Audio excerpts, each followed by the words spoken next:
What's good, y'all? All right, we're gonna have two short, like under 10-minute, maybe 10-minute videos dropping today. The first one, obviously, as you guys clicked, was the Underdog Strat for 2026. The first quarter of 2026 has been just a lot of underdogs pulling it off, even though the favorites have been like minus 600, minus 500, like really strong favorites. Underdogs have been pulling it off. Like last week, it wasn't really a strong favorite. The odds was pretty like close bet 'em, pick 'em type shit. But Grosso starched fucking Macy Barber completely, and I myself had Macy Barber on my bet slips, and they got fucked. So I'm gonna just try to be real quick with this because I gotta get this second video out immediately. We have had Strickland beating Fluffy, Medic beating Neil, Kavanaugh beating Moreno, Green beating Del Huber. That was under a month ago. The past 2-3 weeks we've had not under a month. That was a month and a half, under 2 months, basically. The past 2-3 weeks, we've had Bellato beating Fernandez, Oliveira beating Holloway, Silva beating Campbell, Wood beating Kieta. My honest opinion, Murphy beating Evaloyev, Mozart. So basically, it's been really easy in pick'ems with the not pick'ems, but like really easy underdog slips that are pulling it off surprisingly. Like the pick'ems were like Oliveira and Holloway, Wood and Kieta. Medic and Neil wasn't really a pick'em, but it was getting close. I think Medic was like a plus 200 underdog, plus 300. Neil was like a minus 250. You know, it wasn't nothing really that big. We've seen way bigger. Like Fluffy was like a plus. No, Fluffy was like a minus 600 favorite to win against Sean Strickland. I don't understand how the fuck that took to play, but it did. But yeah, so this week we have like a shit ton of like underdog slips that I can see possibly slipping it through. For instance, right here I have Haley Cohen against Elise Pereira. Everybody's favoriting Elise. You know, I'm gonna have a bet slip that has Elise on it, obviously, but I'm gonna have my underdog parlay slips as usual. I'm gonna throw in Haley Cohen, obviously. Like Haley is on a 2 fight losing streak. She's really inactive. She's here and there, but there's something about like Haley knows how to fight. Haley's a fantastic fighter. It's just she's lacking the motivation or the training or to actually stick to fighting to actually be a good fighter. You feel me? She's an amazing athlete. So Haley can, for somebody as lengthy and tall and a good striker as Pereira is, I can see Haley maybe getting a nice little couple takedowns, holding her down on the ground to pound. Obviously, Pereira is Brazilian. She has fantastic jiu-jitsu. You know, like it depends on. We haven't really seen that much of her on the ground, I would say. She's coming off a loss right now from what her debut 6 months ago to Rendon. I don't know how the fuck you pronounce her name. And you know, obviously, this being her second UFC event or second UFC fight, she would want to try to show out and show that she can get a win underneath the banner. But somebody against like Haley, who's actually full UFC level competition, is actually a good competitor. Considering that she's been out for a while, like with inactivity, and she's still ranked number 3 in the bantamweight division for women's. And Pereira, suffering that first loss in her debut, is ranked 29 somehow. So that should tell you everything that you need to know about how good Haley is. I'm taking Haley for an underdog pick, no doubt about it. Pereira, I see, is really good, but I feel like Haley could pull it off, and it's pretty even matchup right now. It's a really good pick 'em. I think it's plus 105 for Haley and minus 115 for Pereira. Opinion, the craziest underdog pick of the fucking night: Rafael Estevam versus Ethan Ewing. Ewing made his UFC debut Madison Square Garden against Wellmaker, showed the fuck out, took no Wellmaker's O, and you know everybody's been wanting to see more of him. He's entering this fight at a minus 140 favorite. I don't get how the fuck that's a thing.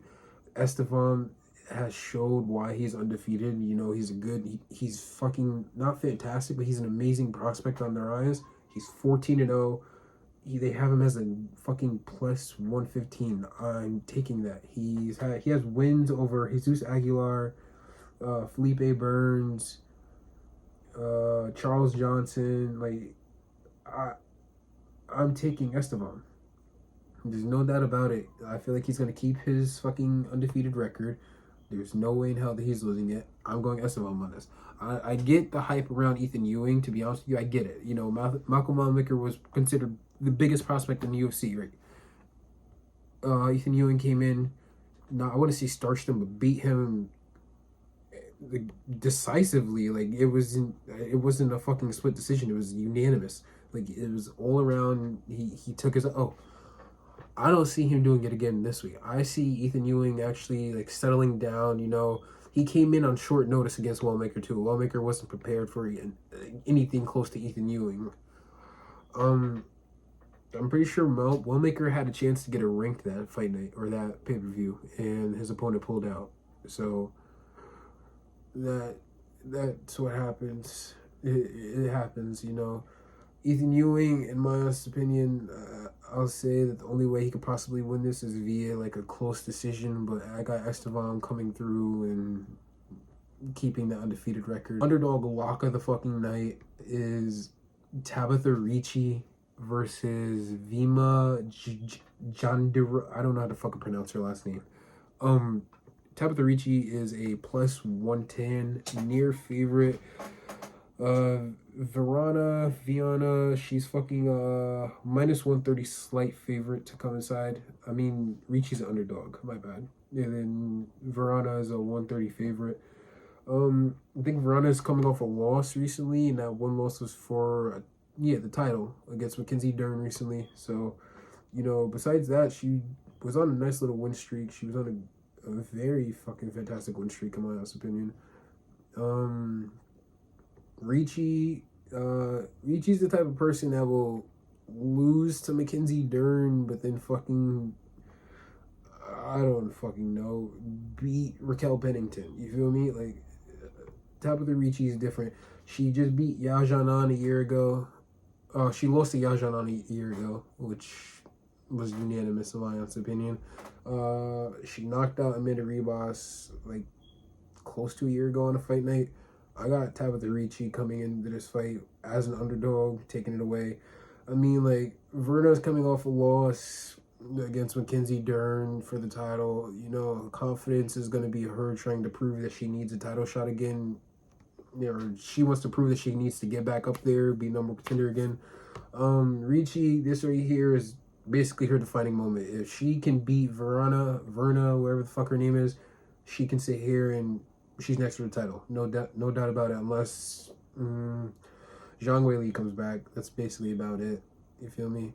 If Zhang comes back, then obviously Zhang is next. But I got Tabitha getting next if she can pull off this fight. Verna is 37 years old. You feel me? She's about to be 38. She's been on an insane run since 2023 and longer. You feel me? Tabitha's 31. They're both getting up there in age. And that's not bad, but like, I don't know, man. This is a pick'em, but it's a lock for me. I'm just trying to think of all of the scenarios of the outcomes. Like, Verna, the best thing she could possibly do is not even sub, because Ricci's fantastic on the ground too. Like, they're both equally good on the ground. So Verna, the only way Verna could win this is by decision, but that's also the same way for Ricci. Like, I don't see Ricci pulling out a submission mid-fight or second round, you feel me, and choking her out. Mackenzie Dern couldn't even do that, you feel me? I feel like fucking Ricci's gonna... If Ricci can choke out fucking Verna, then, yeah, she's next for a title. How about that? But going into it, my lock is just her getting a nice little decision win. Nobody really has Ricci going into it. I guess that's the reason why she's the underdog. But trust and believe that my 3 locks of the night is Ricci, Esteban, and Haley. Those 3 are, for sure, in my opinion, are going to walk away with a W tomorrow.